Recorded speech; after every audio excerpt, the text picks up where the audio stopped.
Case ಗೆಲ್ಲಿಸ್ಕೊಟ್ಟಾರೆ. ನಮ್ಗೆ ತುಂಬ ಖುಷಿ ತಂದೈತಿ. ಇವತ್ತು ಯಾಕೆ ಕಾರಣ ಇವತ್ತು ಯಾಕೆ ಇಲ್ಲಿ ಬಂದಿದ್ದೀರಾ? ಇವತ್ತು ಅವ್ರಿಗೆ ಸನ್ಮಾನ ಮಾಡಕ್ಕೆ ಬಂದಿದ್ದೀವಿ ಸರ್.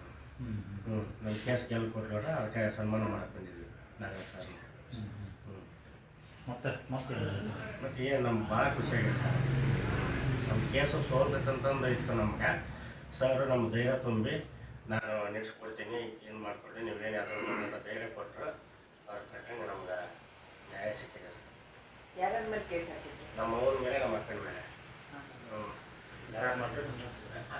ನಮ್ಮವ್ವ ಅಂಬವ್ವ, ಆಮೇಲೆ ನಮ್ಮ ಅಕ್ಕ ಅವ್ರ ಮೇಲೆ ಮಗುನ ಕೊಲೆ ಮಾಡಿದಾರಂತ ಕೇಸ್ ಹಾಕಿದ್ರು. ನಾಗರಾಜ್ ಕುಟ್ಟಿ ಸರ್ ನಮ್ಗೆ ಕೋರ್ಟಲ್ಲಿ ಗೆಲ್ಲಿಸ್ಕೊಟ್ರು, ಬಿಡುಗಡೆ ಮಾಡಿ ಸರ್.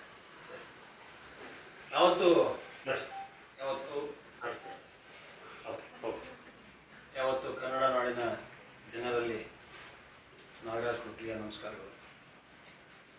ಇವತ್ತಿನ ದಿವಸ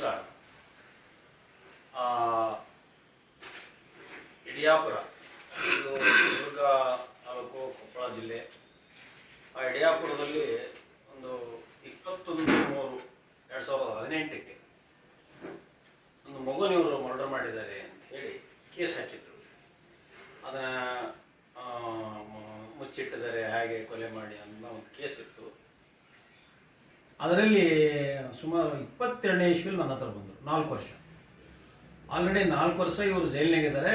ಆನರಬಲ್ ಸುಪ್ರೀಂ ಕೋರ್ಟ್ ಕೂಡ ಹೋದರೂ ಬೇಲ್ ಆಗಿದ್ದಿಲ್ಲ. ಸೊ ನನ್ನ ಇದರಲ್ಲಿ ಫೇಸ್ಬುಕ್ನಲ್ಲಿ ನೋಡಿ, ಸೋಷಿಯಲ್ ಮೀಡಿಯಾದ ನೋಡಿ, ಈ ಮನುಷ್ಯ ಸಿದ್ಲಿಂಗಪ್ಪ ಅನ್ನೋ ಒಮ್ಮೆ ಫೋನ್ ಮಾಡಿದ್ದೆ. ನನ್ನ ಫೋನ್ ಹಿಡ್ಕೊಂಡು, ನಾನು ಹಿಂಗೆ ಕೇಸ್ ಕೊಡ್ತೇನೆ, ನಿಮಗೆ ಮರ್ಡರ್ ಕೇಸ್ ಕೊಡಬೇಕು ಸರ್, ಬರ್ರಿ. ನಾನು ಯಾರೋ ನಮಗೆ ಸ್ವಲ್ಪ ಚುಡಾಯಿಸೋದು, ಫೋನ್ನಲ್ಲಿ ಬೈಯೋದು ಮಾಡ್ತಾರಲ್ಲ, ಅದಕ್ಕೆ ಸುಮ್ಮನೆ ಫೋನ್ ಅಂತ ಬೈದರು. ಇಲ್ಲ ಸರ್, ನಿಜವಾಗ್ಲೂ ಇದೆ, ಕೇಸ್ ಇದೆ, ಬರ್ತೀವಿ ಬಂದ. ಈಗ ಬಂದ ಮೇಲೆ ಇಲ್ಲ ನಾವು ಕೇಸ್ ನೀವು ಹಿಡೀರಿ ಅಂದರೆ, ಕೇಸ್ ನೋಡಿದರೆ ಭಾಳ ಹೆವಿ ಇದೆ. ಆ್ಯಂಡ್ ಮೈನರ್ ಮಗು, ಸುಮಾರು 1.5-2 ವರ್ಷದ ಮಗು ಮರ್ಡರ್ ಮಾಡಿದ್ದಾರೆ ಅಂತ ಅಲಿಗೇಷನ್ ಇದೆ. ಸೊ ಇದು ಕಷ್ಟ ಕೇಸ್ ಗೆಲ್ಲೋದು ಅಂತ ನಾನು ಹೇಳಿದೆ. ಆಮೇಲೆ ಒಂದೇ ಕೇಸ್ ನಡೆಸೋದಕ್ಕಿಂತಲೂ ಇಲ್ಲಿಂದ 170 ಕಿಲೋಮೀಟ್ರ್ ನಾನು ಕಾರ್ ಡ್ರೈವ್ ಮಾಡ್ಕೊಂಡು ಬರ್ಬೇಕಪ್ಪ. ಕಾರಿನ ಖರ್ಚು, ನನ್ನ ಖರ್ಚು, ಓಡಾಡೋ ಖರ್ಚು ಭಾಳ ಕಷ್ಟ ಆಗುತ್ತೆ. ನನಗೆ ಕೇಸ್ ನಡೆಸೋಕ್ಕಂತ ಜರ್ನಿದ ಭಾಳ ಸ್ಪೆಂಡ್ ಆಗುತ್ತೆ, ಟೈಮು ಕಷ್ಟ ಆಗುತ್ತೆ ಅಂದೆ. ಇಲ್ಲ ಸರ್, ಬಡವರು ನಾವು ಭಾಳ ನೊಂದ್ಕೊಂಡವಿ, ಇದನ್ನು ಏನಾದರೂ ಮಾಡಿ ನೀವು ಮಾಡಬೇಕು. ಆಮೇಲೆ ನಾನು ಹೇಳಿದಿಲ್ಲ, ಕೊಪ್ಪಳದಲ್ಲಿ ಭಾಳ ಅದ್ಭುತವಾದಂಥ ಮತ್ತು ಬುದ್ಧಿವಂತ ಕ್ರಿಮಿನಲ್ ಲಾಯರ್ಸ್ ಭಾಳ ಮಂದಿ ಇದ್ದಾರೆ, ಅಲ್ಲಿ ಯಾರಿಗಾದ್ರು ಕೊಡಬೇಕಪ್ಪ ಅಂತ ಹೇಳಿದಿಲ್ಲ.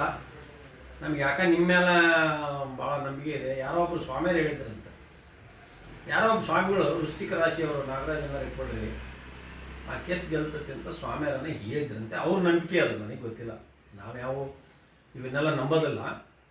ಅವ್ರಿಗೇನೋ ಹೇಳಿದ್ರಂತೆ. ಬಂದು ಅವ್ರು ಬಿಡಲೆ ಎಲ್ಲ ಕೊಟ್ಟರು. ಮತ್ತು ಹೆಂಗೆ ಕಷ್ಟ, ಮತ್ತು ಕಾರ್ ಚಾರ್ಜು ಅಲ್ಲಿ ಇಲ್ಲಿ ಏನೇನೋ ಕಷ್ಟದಾಗ ಕೊಟ್ಟರೆ ಅಂತ ಬಂದ. ಪಾಪ ಕೊಟ್ಟಿದ್ದಾನೆ. ನಮಗೂ ಬಡವ್ರನ್ನ ಬಿಡಿಸೋದು ಭಾಳ ಕಷ್ಟ. ದುಡ್ಡಿದ್ದಾರಾದ್ರೆ ಕೊಡ್ತಾರೆ, ದುಡ್ಡು ಇಲ್ದಾಗ ನಾನು ಹೆಂಗೆ ಕಷ್ಟ ಮಾಡಲಿ. ಹೋದೆ, ನಾನು ಪ್ರಾಮಾಣಿಕವಾಗಿ ಕೇಸ್ ನಡೆಸಿದೆ. ಅದರಲ್ಲಿ 13 ಜನ ವಿಟ್ನೆಸ್ ಹೇಳಿದರು. ಅದರಲ್ಲಿ ಡಾಕ್ಟ್ರು ಎವಿಡೆನ್ಸ್ ಫಾಲ್ಟ್ ಇತ್ತು, ಇನ್ವೆಸ್ಟಿಗೇಷನ್ ತಪ್ಪು ಮಾಡಿದರು. ಇದನ್ನೆಲ್ಲ ಕ್ರಾಸ್ನಲ್ಲಿ ಆನರಬಲ್ ಕೋರ್ಟ್ ಗಮನಕ್ಕೆ ತಂದೆ. ನಾನು ತಂದಾಗ ಆ ಎವಿಡೆನ್ಸಿನ ಆಧಾರದ ಮೇಲೆ, ಮತ್ತು ಅದಕ್ಕಿಂತ ಮುಂಚೆ ಈ ಅಮ್ಮಗೆ ಬೇಲ್ ಹಾಕಿದೆ. ಅಜ್ಜಿಗೆ 2023ರಲ್ಲಿ ಬೇಲ್ ಹಾಕಿದೆ ನಾನು. ಬೇಲ್ ಗ್ರ್ಯಾಂಟ್ ಆಯ್ತು. 2 ವರ್ಷದಿಂದ ಬೇಲ್ ಮೇಲೆ ಇ ಎಮ್ ಬದಲು. ಇ ಎಮ್ಗೆ ಬೇಲ್ ಆಗಲಿಲ್ಲ.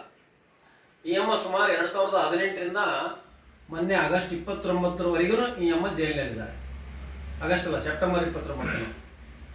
ಒಂದು ಮೊನ್ನೆ ಹೋದ ತಿಂಗಳು 29ಕ್ಕೆ ಇವಳಿಗೆ ಈ ಅಮ್ಮ ಬಿಡುಗಡೆ ಆಯಿತು. ಸುಮಾರು 7.5 ವರ್ಷ ಸಿ ಸಸ್ಟೈನ್ಡ್ ಇದೆ ಜುಡಿಷಿಯಲ್ ಕಸ್ಟಡಿ. ಜೈಲಲ್ಲ ಅದು, ಅದು ನ್ಯಾಯಾಂಗ ಬಂಧನ. ಶಿಕ್ಷೆ ಆದರೆ ನಾವು ಜೈಲು ಅಂತೀವಿ. ಈ ವಿಚಾರಣಾ ಖೈದಿಯನ್ನು ಒಳಗಡೆ ಇಡೋದಕ್ಕೆ ನ್ಯಾಯಾಂಗ ಬಂಧನ ಅಂತೀವಿ. ನ್ಯಾಯಾಂಗ ಬಂಧನದಲ್ಲಿ ಈ ಹುಡುಗಿ ವರದಾ ಅಂತ ಇವಳು ಜೈಲಿನಲ್ಲಿದ್ಲು. ಇದಕ್ಕೆ ಡಿಫೆನ್ಸ್ ಏನು ಅಂದರೆ, ಇವ್ರು ಏನು ಗೊತ್ತಿಲ್ಲ. ಆ್ಯಕ್ಚುಲಿ ಅಮಾಯಕರು. ಯಾರು ಯಾವ ಕಾರಣಕ್ಕೆ ಏನು ಮಾಡಿ ಇವ್ರ ಮೇಲೆ ಹಾಕಿದ್ರು ನನಗೆ ಗೊತ್ತಿಲ್ಲ. ಆದರೆ ಇವ್ರಿಗೆ ಡಿಫೆನ್ಸ್ ಏನು ಅಂತ ಹೇಳಲಿಕ್ಕೆ ಇವ್ರಿಗೂ ಗೊತ್ತಿಲ್ಲ. ಯಾರು ತಂದಿಟ್ಟರು ಇವ್ರ ಮನೆಯಲ್ಲಿ ಬಾಡಿನ ಅದು ಇದು ಅಂತ. ಯಾಕಂದರೆ ಇವ್ರ ಮನೇಲಿ ಬಾಡಿನೇ ಇಲ್ಲ, ಅದು ಬಾಡಿ ಇಲ್ಲ ಅಂತ ಪ್ರೂವ್ ಆಯ್ತು ಅದು ಆ್ಯಕ್ಚುಲಿ. ಸೊ ಸೀಸರು ಫೇಲ್ ಆಯಿತು, ಮತ್ತು ಇನ್ವೆಸ್ಟಿಗೇಷನ್ ಫೇಲ್ ಆಯಿತು, FSL ಸರಿಯಾಗಿ ಮಾಡಿಲ್ಲ. ಆಮೇಲೆ ಡಾಕ್ಟ್ರ್ ಏನೇನೋ ಸರ್ಟಿಫಿಕೇಟ್ ಕೊಟ್ಟಿದ್ದರು, ಮತ್ತು IO ಏನೇನೋ ಹೇಳಿದ್ದ, ಯಾರ CPI. ಸೊ ಇವೆಲ್ಲವನ್ನೂ ಸಹಿತ ಗೌರವಾನ್ವಿತ ಕೊಪ್ಪಳದ ಜಿಲ್ಲಾ ಮತ್ತು ಪ್ರಧಾನ ಜಿಲ್ಲಾ ಮತ್ತು ಸೆಷನ್ಸ್ ನ್ಯಾಯಾಲಯ ಹಲವಾರು ಸುಪ್ರೀಂ ಕೋರ್ಟಿನ ಜಜ್ಮೆಂಟ್ಗಳನ್ನು ತೀರ್ಪುಗಳನ್ನು ಉಲ್ಲೇಖ ಮಾಡಿ ಅದರ ಆಧಾರದ ಮೇಲೆ ಇವರು ಆರೋಪ ಮಾಡಿರೋದು ಬೆನಿಫಿಟ್ ಆಫ್ ಡೌಟ್ ಅಪರಾಧ ಮಾಡಿರೋದು ಅನ್ನೋ ಒಂದು ರೀಸನ್ ಮೇಲೆ 29/9/2008 ಜಜ್ಮೆಂಟ್ ಇಲ್ಲ ಇತ್ತಲ್ಲ, ಸೆಪ್ಟೆಂಬರ್ ಸರ್. ಎಸ್, ಇದು ಜಜ್ಮೆಂಟ್ ಇದೆ. SC ನಂಬರ್ 53/18 ತಾರೀಖು 29/9/25 ಈ ಜಜ್ಮೆಂಟ್ ಆಯಿತು. ಈ ಜಜ್ಮೆಂಟಲ್ಲಿ ಆನರಬಲ್ ಕೋರ್ಟ್ ಬರೀತಾರೆ, accuse number 1 and 2. Accuse number 1 ಅಂದರೆ ಇವರು ಎರಡು are not found guilty under section 235(1) of CRPC and consequently acquitted for the offence punishable 382. ಕಳವು ಇದು 382 ಅಂದ್ರೆ ಮನೆ ಕಳವು ಮಾಡೋದು. 302 ಮರ್ಡರ್, 201 ಸಾಕ್ಷ್ಯ ಮುಚ್ಚಾಕೋದು, 34 ಅಂದರೆ ಕಾಮನ್ ಆಬ್ಜೆಕ್ಟ್. ಇವರಿಬ್ಬರು ಸೇರಿ ಮಾಡಿದ್ದಾರೆ ಅಂತೆ 34 IPC ಅಂದರೆ. ಈ 4 ಅಪರಾಧಗಳ ಮೇಲೆ ಹಾಕಿದ್ರು.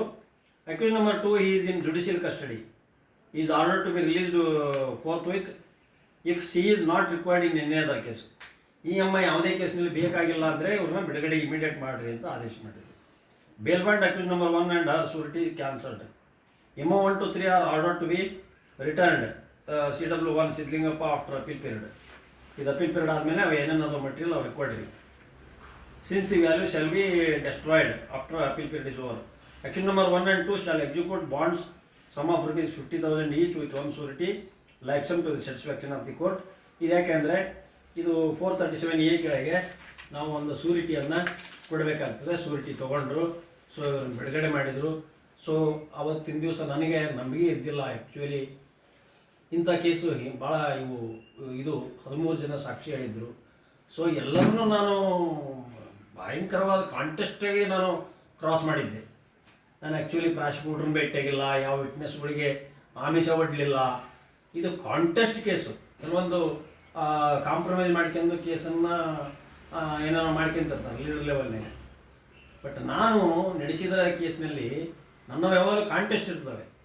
ಈ ಕಾಂಟೆಸ್ಟ್ ಕೇಸನ್ನು ನಾವು ಗೌರವಾನ್ವಿತ ನ್ಯಾಯಾಂಗದಲ್ಲಿ ನಾನು ಇವರಿಗೆ ಒಂದು ಬಿಡುಗಡೆ ಆದೇಶವನ್ನು ಕೊಡಿಸ್ತೀನಿ ಅಂತಕ್ಕಂಥದ್ದು ಮತ್ತು ನ್ಯಾಯಾಂಗದಲ್ಲಿ ನನಗೆ ಹೆಚ್ಚಿನ ವಿಶ್ವಾಸ. ಇವತ್ತು ಏನೋ ಮಾಡಿ ಯಾರ ಮೇಲೆ ಹಾಕ್ತಾರೆ ಅಂದರೆ ಸೊ ಅದಕ್ಕೆ ಪರಿಹಾರ ನ್ಯಾಯಾಂಗದಲ್ಲಿ ನಮಗಿದೆ ಅನ್ನೋ ಒಂದು ನಂಬಿಕೆ, ವಿಶ್ವಾಸ ಮತ್ತು ಬಡವರಿಗೆ ಸಿಕ್ಕ ನ್ಯಾಯ, ಅನಾಯಾಸವಾಗಿ ಕೇಸನ್ನು ಸರಿಯಾಗಿ ನಾವು ನಡೆಸ್ತಾ ಇದ್ದಿದ್ರೆ, ಗೌರವಾನ್ವಿತ ನ್ಯಾಯಾಲಯಕ್ಕೆ ಸರಿಯಾದಂಥ ವಾದ ವಿವಾದ ಮತ್ತು ರೂಲಿಂಗ್ಸನ್ನು ಕೊಡದೇ ಇದ್ದ ಪಕ್ಷದಲ್ಲಿ, ಅದು ಅಲ್ಲದೆ ನ್ಯಾಯತಾರಿ ರೀತಿಯಿಂದ ಜಸ್ಟಿಫೈಯಬಲ್ ಡಿಟರ್ಮಿನೇಷನ್ ಅಂತ ಅಡ್ಜುಡಿಕೇಷನ್ ವಿತ್ ದಿ ಜಸ್ಟಿಫಿಕೇಷನ್. ಆ ಜಸ್ಟಿಫಿಕೇಷನ್ ಆಗುವಂಥ ಅಡ್ಜುಡಿಕೇಷನ್ ಅಂದರೆ ಆ ಕಾನೂನುಗಳ ಹೊಯ್ದಾಟಗಳು, ಕಾನೂನಿನ ಸಾಕ್ಷ್ಯಾಧಾರಗಳ ಹೊಯ್ದಾಟ ಇವೆಲ್ಲವನ್ನು ಕ್ರೋಢೀಕರಿಸಿ ಈ ಮರ್ಡರ್ ಕೇಸ್ನಲ್ಲಿ ಏನು ಚೈನ್ ಲಿಂಕ್ ಅಂತ ಬರುತ್ತೆ, ಸರಪಳಿ ಇದ್ದಾಗೆ ಬರಬೇಕವು. ಒಂದಕ್ಕೊಂದು ಸರಪಳಿ ಇರ್ತವೆ. ಆ ಸರಪಳಿ ಚೈನ್ ಲಿಂಕ್ ಸರಿಯಾಗಿ ಇಲ್ಲ, ಅಲ್ಲೆಲ್ಲೆಲ್ಲೆಲ್ಲೇ ಕಟ್ ಆಗಿದೆ ಅಂದರೆ ಈ ಇನ್ವೆಸ್ಟಿಗೇಷನ್ ಜರ್ನಿ ತಪ್ಪಿದೆ. ಆದ್ದರಿಂದ ಈ ಒಂದು ಕೇಸ್ನಲ್ಲಿ ಅಪರಾಧನ ಪ್ರೂವ್ ಮಾಡಲಿಕ್ಕೆ ಪ್ರಾಸಿಕ್ಯೂಷನ್ ಫೇಲ್ ಆಗಿದ್ದಾರೆ ಅಂತ ಹೇಳಿ ಗೌರವಾನ್ವಿತ ವಿಚಾರಣಾ ನ್ಯಾಯಾಲಯ, ಮಾನ್ಯ ಕೊಪ್ಪಳದ ಜಿಲ್ಲಾ ಮತ್ತು ಸೆಷನ್ಸ್ ನ್ಯಾಯಾಲಯ ಈ ಇಬ್ಬರು ಆರೋಪಿಗಳ ಹೆಣ್ಮಕ್ಳನ್ನು ಬಿಡುಗಡೆ ಮಾಡಿದ್ದಾರೆ. ಇದರಿಂದ ನನಗೆ ಬಹಳ ಸಂತೋಷ ಆಗಿದೆ. ನ್ಯಾಯಾಂಗದ ಮೇಲೆ ವಿಶ್ವಾಸ ಆಗಿದೆ. ಅದೇ ರೀತಿ ನ್ಯಾಯಾಂಗದ ಮೇಲೆ ಕೆಲವೊಬ್ಬರು ಏನೇನೋ ಕಟ್ಟುಕತೆ ಕಟ್ತಾರೆ. ಗೌರವಾನ್ಯ ಸುಪ್ರೀಂ ಕೋರ್ಟ್ನಲ್ಲೂ ಕೂಡ ಮೊನ್ನೆ ಯಾರೋ ಒಬ್ಬರು ಅವಮಾನ ಮಾಡಿದರು. ಈ ಥರ ಮಾಡಬಾರ್ದು. ನಮ್ಮ ನ್ಯಾಯಾಂಗ ವ್ಯವಸ್ಥೆ ಭಾಳ ಗಟ್ಟಿಯಾಗಿದೆ. ನ್ಯಾಯಾಂಗ ವ್ಯವಸ್ಥೆ ಇವತ್ತು ಬಡವರಿಗೂ ನ್ಯಾಯ ಸಿಗ್ತಾ ಇದೆ. ಆ ನ್ಯಾಯಾಂಗ ವ್ಯವಸ್ಥೆ ಇಲ್ಲ ಅನ್ನೋದ್ರೆ ಇವತ್ತು ನಮ್ಮನ್ನು ಆಗಲೇ ಏನು ಬೇಕಾದ ಮಾಡಿಬಿಡ್ತಿದ್ರು. ಆದ್ದರಿಂದ ಸಂವಿಧಾನ, ಕಾನೂನು ಮತ್ತು ನ್ಯಾಯಾಂಗವನ್ನು ನಾವು ಗೌರವಿಸಬೇಕು. ಬಡವರಿಗೆ ನ್ಯಾಯ ಕೊಡಿಸಿದಂಥ ಒಂದು ತೃಪ್ತಿ ನನಗಿದೆ. ಅವರು ದುಡ್ಡು ಕೊಟ್ಟಿದ್ದು ಮುಡಿದು ಏನೋ ಅವರ ಯೋಗ್ಯತೆ ಸರಿಯಾಗಿ ಕೊಟ್ಟಿದ್ದಾರೆ. ಆದರೆ ಈ ಕೇಸಿಗೆ ಸರಿಯಾದಂಥ ಫೀಸ್ ಕೊಡದಿದ್ದರೂ ಕೂಡ ಅದರಲ್ಲಿ ನಾನು ತೃಪ್ತಿ ಹೊಂದಿದ್ದೀನಿ. ಯಾಕಂದ್ರೆ ನಾನು ಕಷ್ಟಪಟ್ಟಿದ್ದೀನಿ. ಬಡವರು ಇದ್ದಿದ್ರೆ ಕೊಡ್ತಿದ್ರು, ಇನ್ನೂ ಜಾಸ್ತಿ ಕೊಡ್ತಿದ್ರು. ಪಾಪ ಒಬ್ಬಂದು ದುಡಿಯೋನು ಅಷ್ಟು ತಿನ್ನೋರು. ಹಾಗಾಗಿ ಇವರು ಕೊಟ್ಟ ದುಡ್ಡಿಗೆ ಖುಷಿಯಾಗಿಲ್ಲ ನನಗೆ. ಅವರಿಗೊಂದು ನ್ಯಾಯ ಸಿಕ್ತಲ್ಲ ಅನ್ನೋದು ಆ ಭಗವಂತನಿಗೆ ಈ ಒಂದು ಗೆಲುವನ್ನು ನ್ಯಾಯಾಂಗಕ್ಕೆ ಅರ್ಪಿಸ್ತೀನಿ ಮತ್ತು ಭಗವಂತನಿಗೆ ಅರ್ಪಿಸ್ತೀನಿ. ಜೈ ಹಿಂದ್, ಜೈ ಕರ್ನಾಟಕ.